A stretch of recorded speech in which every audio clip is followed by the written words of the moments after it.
Bonjour à tous, bienvenue sur ma chaîne.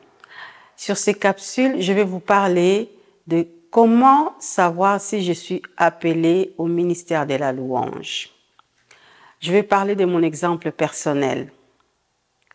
Lorsque j'ai donné ma vie au Seigneur il y a 20 ans, en fait, j'étais attirée naturellement par la chorale, par le groupe de louanges. Parce que c'était par la suite que je me suis rendu compte que quand j'étais adolescente, vers mes 14-15 ans, je faisais partie des groupes de jeunes, en fait, d'une église catholique. Donc, dans la chorale, en fait, on avait beaucoup de moments de chant, etc., etc. Et donc, c'est là que, en fait, la vocation est revenue. Et cette fois-ci, c'était vraiment, j'étais dans le bon. Bon, quelques temps après, j'ai quitté cette église et je suis allée en Afrique du Sud. Et c'est là vraiment que je me suis engagée dans l'équipe des louanges. Et j'ai commencé à être inspirée pour écrire des chansons. Je commençais à avoir des chants dans mon cœur. Et parfois, je me demandais, je comprenais pas tout au début.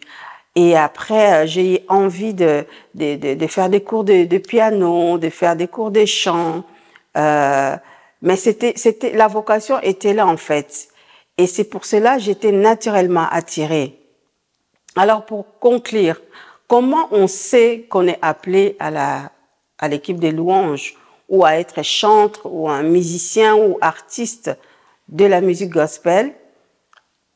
Il faut détecter déjà les talents et les dons. Il faut avoir un cœur pour les seigneurs. Il faut avoir un esprit de soumission et d'obéissance au Seigneur.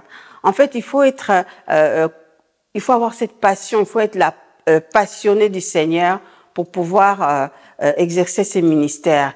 Et il faut aussi que ça soit approuvé par le pasteur ou par d'autres personnes.